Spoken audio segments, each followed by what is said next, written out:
लाडक्या बहिणींनो, तुमचा जर ₹1500चा हप्ता बंद झाला असेल, तर ही माहिती चुकू नका.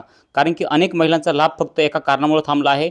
पण आता ऑनलाईन अर्ज भरून तो पण तुम्हाला पुन्हा सुरू करता येणार आहे. ऑनलाईन अर्ज भरून तुम्हाला तो ऑनलाईन अर्ज करून तुम्हाला पुन्हा तुमचा हप्ता सुरू करता येणार आहे.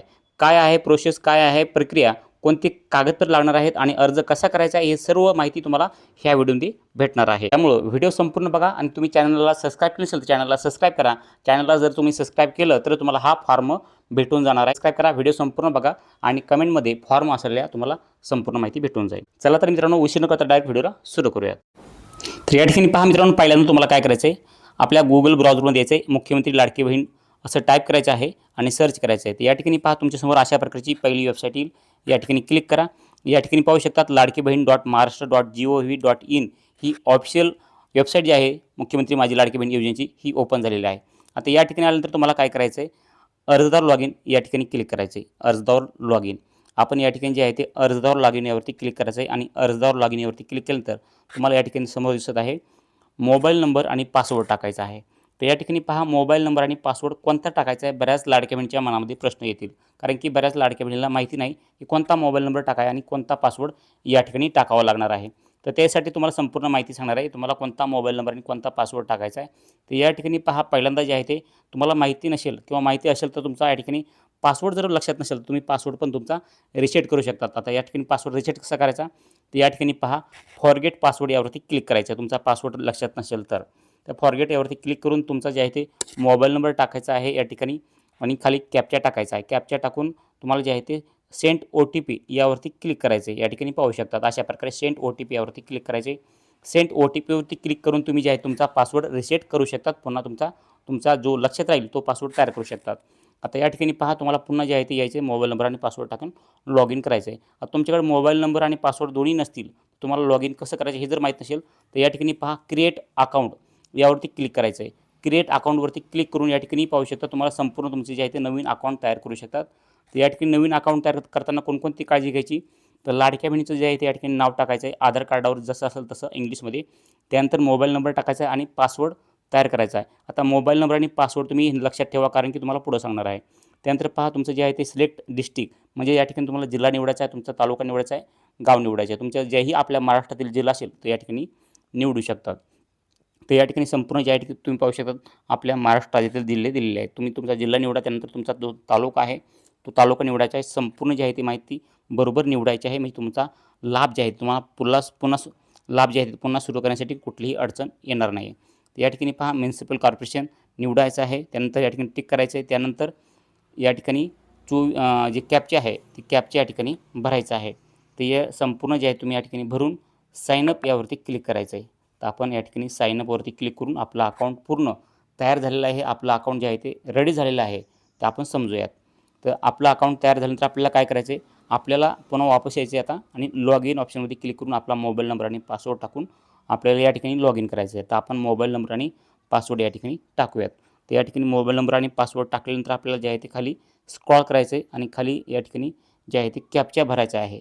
मोबाईल नंबर आणि पासवर्ड टाकलेला आहे, कॅप्चा टाकलेला आहे आणि नंतर कॅप्चा टाकून आपल्याला लॉग इन या ऑप्शनवरती क्लिक करायचं आहे. या ठिकाणी पाहू शकतात लॉग इन या ऑप्शनवरती क्लिक करायचं आहे.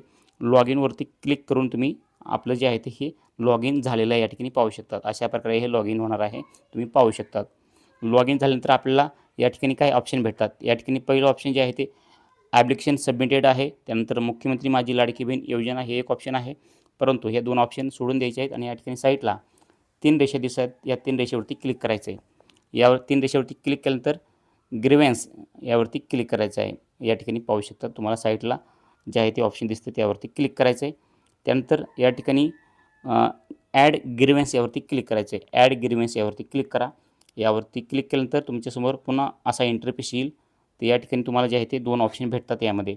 पहिलं आहे ग्रीव्हन्स टायपी आणि दुसरं आहे जे आहे ते ग्रीव्हन्स कॅटेगरी. तर या ठिकाणी पहिलं जे आहे ते आपण जे आहे ते ग्रीव्हन्स टाईप निवडूयात. यामध्ये माय ॲप्लिकेशन आणि कंप्लेंट एजंट अदर ॲप्लिकेशन. तर आपल्याला जे आहे ते पहिलं निवडायचं आहे माय ॲप्लिकेशन. माय ॲप्लिकेशन निवडायचं आहे. त्यानंतर पुढे जे आहे ते 2 नंबरमध्ये तुम्हाला सिलेक्ट ग्रीव्हन्स कॅटेगरी निवडा. त्यामध्ये पहा पहिलं आहे अप्लाय फॉर ॲप्लिकेशन रिजेक्टेड, दुसरं आहे डिसकंटिन्यू सिमीज, तिसरा आहे सरेंडर सिमीज बेनिफिट, चौथा आहे wrong Aadhaar number on application आणि 5वा आहे अदर. तर या ठिकाणी तुम्हाला पहिलं तुमच्या जे केसमध्ये असेल तुम्ही ते निवडा. माझ्या केसमध्ये पहिलं ऑप्शन आहे अप्लाय फॉर ॲप्लिकेशन रिजेक्टेड, यावरती क्लिक करतो मी.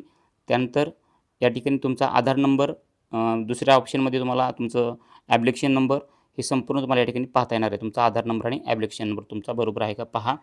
त्यानंतर पुढं समोर पहा तुमचं जे आहे ते रिमार्कमध्ये काय दिलेलं आहे, तुमचं रिझन काय आहे आणि तुमचं महत्त्वाचं म्हणजे स्टेटस काय आहे. स्टेटस अप्रूव्ड आहे का डिसअप्रूव्ड आहे हे लक्षात ठेवा. कारण की अप्रूव्ड असेल तर या ठिकाणी तुमचा लाभ जे आहे ते 100% सुरू होऊ शकतो.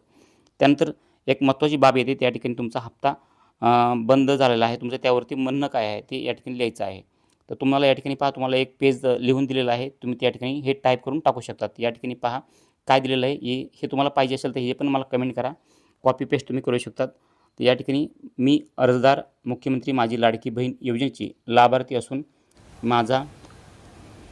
माझा या योजनेअंतर्गत मिळणारा लाभ नोव्हेंबर, तर या ठिकाणी पहा नोव्हेंबर 2025 पासून म्हणजे तुमचा ज्या महिन्यापासून बंद झाला असेल तर तुम्ही या ठिकाणी ते लिहू शकतात. या ठिकाणी जे आहे ते मी नोव्हेंबर 2025 पासून लिहिलेलं आहे. तुमचा जर मार्च एप्रिलपासून किंवा फेब्रुवारीपासून बंद झाला असेल तर लिहा बंद करण्यात आलेला आहे. मी सत्यप्रतिज्ञेवर नमूद करते की KYC प्रक्रियेदरम्यान संबंधित सेवा केंद्राच्या चुकीमुळे माझ्या KYCमध्ये त्रुटी झाल्याने माझा लाभ थांबविण्यात आला आहे. आणि तसेच माझ्या कुटुंबामध्ये कोणतीही व्यक्ती शासकीय नोकरीत कार्यरत नाही आहे. माझ्या कुटुंबाकडे 4 चाकी वाहन नाही आहे. तसेच आमचे वार्षिक उत्पन्न जे आहे ते 2 लाखापेक्षा म्हणजे 2,50,000पेक्षा कमी आहे. या ठिकाणी पहा 2,50,000पेक्षा कमी आहे आणि त्यामुळे मी सदर योजनेसाठी पूर्णतः पात्र आहे.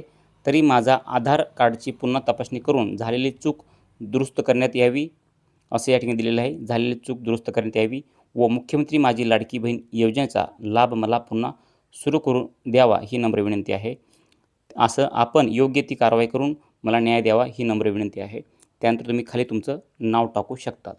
तर अशा प्रकारे हे संपूर्ण लिहिलेलं आहे. असं तुम्हाला त्या ठिकाणी लिहायचं आहे. म्हणजे तुमचा बंद झालेला लाभ जे आहे ते पुन्हा सुरू होणार आहे. तर हे तुम्हाला पाहिजे असेल संपूर्ण लिहिलेलं तर मला कमेंट करा. प्रॉम्प्ट म्हणून तुम्ही जे फॉर्म म्हणून तुम्ही लिहू शकतात आणि त्या ठिकाणी तुम्हाला हे जे आहे ते लिहिलेलं संपूर्ण भेटून जाणार आहे. तुम्हाला हे संपूर्ण जे आहे ते यामध्ये लिहायचं आहे. तर या ठिकाणी लिहिल्यानंतर तुम्हाला पुन्हा पुढची प्रोसेस काय आहे की supporting documents up to 5 documents is which a maximum size 1 MB, म्हणजे तुम्हाला या ठिकाणी 5 कागदपत्र जे आहे ते अपलोड करता येणार आहेत आणि जास्तीत जास्त त्याची साईज जे आहे ते 1 MB पाहिजे. तर तुम्हाला या ठिकाणी पहिलं जे आहे ते कुठलं कागदपत्र अपलोड करायचं आहे, या ठिकाणी आधार कार्ड करू शकतात, रेशन कार्ड करू शकतात, त्यानंतर तुमचे पॅन कार्ड, बँक पासबुक हे कागदपत्र या ठिकाणी अपलोड करू शकतात. तर पहिलं आपण या ठिकाणी करूयात ते म्हणजे आधार कार्ड करूयात. आधार कार्ड अपलोड कसं करायचं पहिलं तुम्हाला हे सांगतो. तर पहिल्यांदा आपल्याला या ठिकाणी नाव टाकायचं आहे. जे हे आपल्याला डॉक्युमेंट्स अपलोड करायचे त्याचं नाव या ठिकाणी टाकायचं आहे. तर या ठिकाणी पहा आधार कार्ड मी या ठिकाणी पहिलं नाव टाकतो. आधार कार्ड अशा प्रकारे नाव टाकल्यानंतर या ठिकाणी आपल्याला अपलोड करायचं आहे आधार कार्ड. तर मी आधार कार्ड नाव टाकलं आहे आणि अपलोड या ऑप्शनवरती क्लिक करून अपलोड जे आहे ते आधार कार्डचा जो फोटो आहे तो कमीत कमी 1 MBचा पाहिजे हे लक्षात ठेवा, तरच या ठिकाणी अपलोड होईल. तर मी 1 MBचा तयार केलेला आहे. 1 MBचा कसा तयार करायचा ते तुम्हाला करता येत असेल तर मला कमेंट करा. त्याच्याबद्दल पण तुम्हाला एक ॲप्लिकेशन देईल, त्यामधून तुम्ही 1 MBचा जे आहे ते फोटो अपलोड करू शकतात आणि त्याची साईज जी कमी करू शकतात. जास्त MBचा असेल तर कमी साईज करून तो अपलोड करू शकतात. आता आपण जे आहे ते आधार कार्ड अपलोड केलेलं आहे. त्यानंतर आपल्याला दुसरं म्हणजे ॲड अदर अटॅचमेंट म्हणजे दुसरं कागदपत्र अपलोड करण्यासाठी यावरती क्लिक करायचं आहे. आता आपण या ठिकाणी दुसरं कागदपत्र जे आहे ते रेशन कार्ड आपण जे आहे ते अपलोड करूयात. रेशन कार्ड उत्पन्नाचं जे आहे ते असतं, त्यामुळं रेशन कार्ड आपण अपलोड करूयात. तुम्ही या ठिकाणी कुठलंही तुमचं पॅन कार्ड असेल ते पण अपलोड करू शकता, पण मी रेशन कार्ड या ठिकाणी करत आहे. तर रेशन कार्ड पण त्याच पद्धतीने अपलोड करायचं आहे आणि या ठिकाणी रेशन कार्ड अपलोड झाल्यानंतर पुन्हा आणखीन ॲड अदर अटॅचमेंट यावरती क्लिक करायचं आहे. त्यानंतर तुमचं बँक पासबुक असेल, पॅन कार्ड असेल, जे असेल तुम्ही या ठिकाणी अपलोड करू शकतात. आता आपण जे आहे ते पासबुक अपलोड करूयात, बँक पासबुक. तर या ठिकाणी बँक पासबुक असं टाईप करायचं आहे आणि बँक पासबुक टाईप केल्यानंतर आपल्याला बँक पासबुकाचा फोटो अपलोड करायचा आहे. तर अपलोड यावरती क्लिक करून आपण बँक पासबुकाचा फोटो या ठिकाणी अपलोड करून घेऊयात. तर बँक पासबुकाचा फोटो अपलोड केल्यानंतर आपल्याला कॅप्चा टाकायचा आहे. कॅप्चा जसं तसं या ठिकाणी साईडला टाकायचा आहे. कॅप्चा टाकल्यानंतर तुम्ही पाहू शकता पुन्हा एक ऑप्शन दिसतं ते म्हणजे सबमिटचं. तर या ठिकाणी सबमिटचं ऑप्शन तुम्ही या ठिकाणी क्लिक करायचं. सबमिटवरती क्लिक करायचं. त्यानंतर तुमच्यासमोर अशा प्रकारचा एक ग्रीव्हन्स नंबर येईल. तुम्हाला जे आहे ते ॲक्नॉलेजमेंट नंबरसारखा सेम असा नंबर येईल. तुमचा अर्ज जे आहे ते सबमिट झालेला या ठिकाणी सक्सेसफुल तुम्हाला असं दिसणार आहे. त्यानंतर पहा तुम्ही जे आहे तुमचा अर्ज सबमिट झालेला आहे. तुमचा अर्ज सबमिट झाल्यानंतर पण तुम्हाला पाहता येणार आहे की तुमचं या ठिकाणी तुमच्या अर्जावर काय प्रतिक्रिया झालेली आहे का नाही. ते कशी बघायची ते पण तुम्हाला थोडक्यात सांगण्याचा प्रयत्न करतो. या ठिकाणी पहा तुमची जी आहे ते अशा प्रकारे तुमचा अर्ज दिसणार आहे आणि इन रिव्ह्यूमध्ये हे अर्ज दिसणार आहे. इन रिव्ह्यूमध्ये या ठिकाणी पहा तुमची मार्च व एप्रिल महिन्याचे पैसे आले नाहीत असं या ठिकाणी दिलेलं आहे. तुम्ही कोणतं दिलेलं आहे तुमचं नाव पण या ठिकाणी रिमार्कमध्ये दिसणार आहे. संपूर्ण तुम्हाला या ठिकाणी तुमची माहिती पाहता येणार आहे. तर या ठिकाणी तुमचा ॲप्लिकेशन नंबर असेल, कॅटेगरी असेल, संपूर्ण स्टेटस जे आहे ते इन रिव्ह्यू आहे. संपूर्ण तुम्हाला या ठिकाणी तुमची माहिती पाहता येणार आहे. तुमचं काही दिवस जे आहे ते स्टेटस असं राहील आणि त्यानंतर स्टेटस तुमचं असं बदलणार आहे. तुम्ही जर खरोखर पात्र असाल तर या ठिकाणी तुमचं स्टेटस जे आहे ते तुमचं जे आहे ते रिसॉल्व्ह होणार आहे. त्यानंतर पहा सदर योजनेच्या अटी व शर्तीप्रमाणे तुम्ही मुख्यमंत्री माझी लाडकी बहीण योजनेच्या सर्व पात्रता निकषामध्ये पात्र आहात. त्यामुळे आपला अर्ज मंत्रालय स्तरावर मंजूर करण्यात आला आहे. योजनेअंतर्गत देय असलेली रक्कम लवकरच आपल्या बँक खात्यामध्ये वर्ग करण्यात येणार आहे. तर या ठिकाणी अशा प्रकारे तुमचा जो आहे तो रिमार्क असणार आहे. तुम्ही ऑनलाईन तक्रार करू शकतात. ऑनलाईन जे आहे तुम्ही अर्ज करू शकतात. अशा प्रकारे तुम्ही जर खरोखर पात्र असाल तर तुमचा अशा प्रकारचे अर्ज पुन्हा मंजूर होऊ शकतो. तुम्हाला जे आहे ते कशा प्रकारे अर्ज करायचा आहे, कागदपत्र कोणकोणते लागणार आहेत, संपूर्ण माहिती ह्या व्हिडिओमध्ये सांगितलेली आहे. नक्कीच तुम्हाला काही समजलं नसेल तर कमेंट करा. तुम्हाला कमेंटमध्ये पण त्याचा रिप्लाय भेटून जाणार आहे. तर या ठिकाणी पहा अशा प्रकारे तुमच्या बँकेमध्ये हे पैसे तुमच्या जमा होऊन जातील तुमचा अर्ज मंजूर झाल्यानंतर. तर या ठिकाणी पहा तुम्हाला संपूर्ण माहिती भेटली असेल. थोडा पण व्हिडिओ आवडला असेल व्हिडिओ लाईक करा, चॅनलला सबस्क्राईब करा.